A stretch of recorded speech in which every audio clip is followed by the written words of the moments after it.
आधी रात में घनघोर बर्फबारी के बीच बद्रीनाथ मंदिर में हुआ एक ऐसा चमत्कार जिसने भगवान बद्री नारायण के भक्तों की नींद उड़ा दी।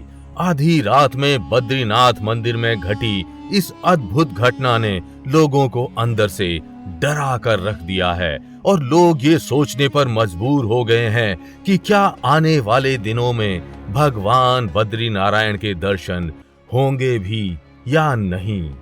क्या बद्री धाम दूसरा जोशी मठ बनने वाला है और क्या आने वाले दिनों में 4 में से केवल 3 धाम ही बचेंगे, क्योंकि जोशी मठ की तबाही के बाद बद्रीनाथ धाम में जो हो रहा है वो कोई शुभ संकेत नहीं है। यहाँ के हालात जोशी मठ से भी भयंकर होते चले जा रहे हैं।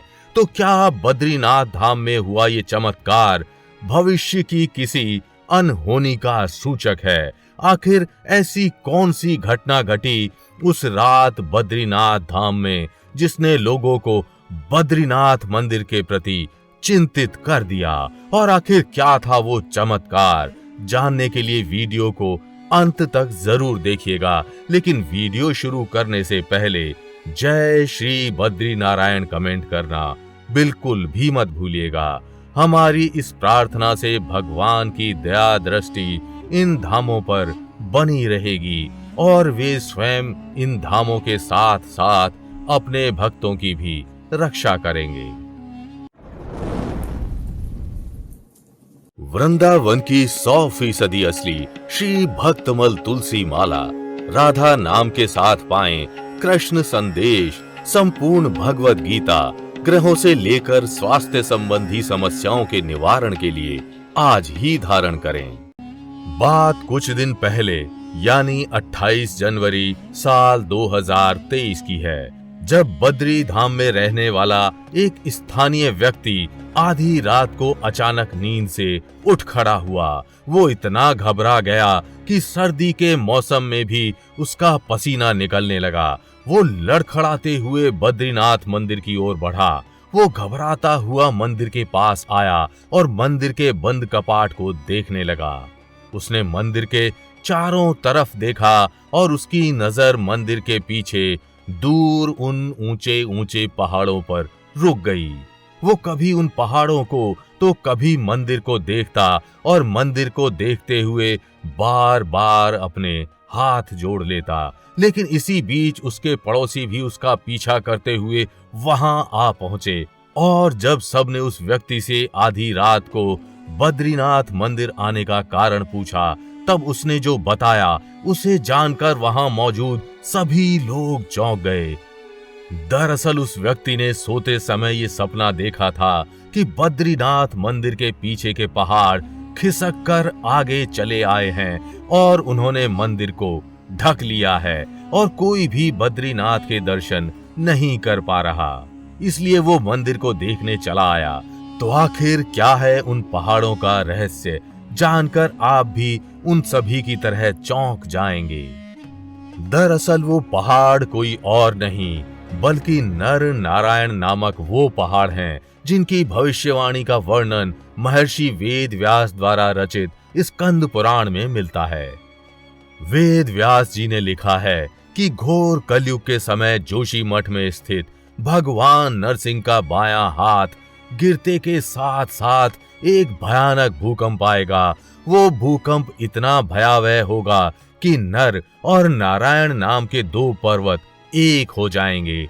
प्रचंड भूकंप के कारण 2 विशाल पर्वतों के एक हो जाने से बद्रीनाथ मंदिर लुप्त हो जाएगा और कोई भी भगवान बद्री नारायण के दर्शन नहीं कर पाएगा। तब जोशी मठ के तपोवन क्षेत्र में स्थित भविष्य बद्री मंदिर में भगवान बद्री नारायण के दर्शन होंगे। केदार खंड के सनत कुमार संहिता में भी इस भविष्यवाणी का वर्णन मिलता है। तो क्या उस व्यक्ति द्वारा देखा गया वो सपना और जोशी मठ की तबाही उसी भविष्यवाणी की शुरुआत है? क्योंकि इस साल के शुरुआत से यहाँ जो स्थितियां बन रही हैं, उन्हें देखकर तो ऐसा ही लगता है कि बद्रीनाथ गायब होने वाले हैं। भगवान विष्णु के कल की अवतार के संदर्भ में भी कुछ ऐसी ही भविष्यवाणियां की गई हैं, जहां बताया गया है कि जब धर्म का पूरी तरह से लोप हो जाएगा, तब चारों धाम लुप्त हो जाएंगे और कल्कि दुष्टों को दंड देकर पुनः धर्म की स्थापना करेंगे। उस भविष्यवाणी में जिन नर और नारायण नामक दो पर्वतों का वर्णन किया गया है, वो भी आज के समय में मौजूद हैं। देवभूमि की शोभा बढ़ा रहे ये पर्वत एक दिन बद्रीनाथ धाम को घेर लेंगे और कोई भी बद्री नारायण के दर्शन नहीं कर पाएगा। तो आखिर कौन है ये नर और नारायण? पुराणों में वर्णित एक कथा के अनुसार ब्रह्मा जी के मानस पुत्र धर्म की एक पत्नी का नाम रुचि था। रुचि के गर्भ से श्री हरि ने नर और नारायण नाम के दो महान तपस्वियों के रूप में धरती पर जन्म लिया। इनके जन्म का मुख्य उद्देश्य संसार में सुख और शांति का विस्तार करना था। जन्म के बाद नर और नारायण का धर्म, साधना और भक्ति में रुचि बढ़ती चली गई। उसी भक्ति के मार्ग पर चलते हुए अपनी माता की आज्ञा से वे दोनों उत्तराखंड की पवित्र स्थली बद्रीवन और केदार वन में तपस्या करने चले गए। केदारनाथ धाम और बद्रीनाथ धाम की स्थापना उन्होंने ही की थी। कहते हैं नर और नारायण आज भी पर्वत के रूप में तपस्या में लीन हैं। एक दिन वे अपनी तपस्या से उठेंगे और उन सभी धामों को नष्ट कर देंगे जिनकी स्थापना स्वयं उन्होंने ही की थी। तो क्या जोशी मठ की ये तबाही नर और नारायण के आने का संकेत दे रही है? क्योंकि इन दिनों देवभूमि के हालात कुछ ठीक नजर नहीं आ रहे। यही नहीं, उस भविष्यवाणी में जिस नरसिंह मंदिर और भविष्य बद्री मंदिर का वर्णन किया गया है, वो भी आज के समय में जोशी मठ में ही मौजूद है। जोशी मठ के नरसिंह मंदिर में भगवान नरसिंह के साथ बद्री नारायण, उद्धव और कुबेर भी स्थापित हैं। सर्दियों में बद्रीनाथ मंदिर के मुख्य कपाट बंद हो जाने के बाद पुजारी इसी नरसिंह मंदिर में भगवान बद्री नारायण की पूजा जारी रखते हैं। इस पवित्र नरसिंह मंदिर में भगवान नरसिंह की प्रतिमा 10 इंच की है, लेकिन इस प्रतिमा की सबसे रहस्यमयी बात यह है कि इसका बायां हाथ समय के साथ साथ कमजोर होता जा रहा है।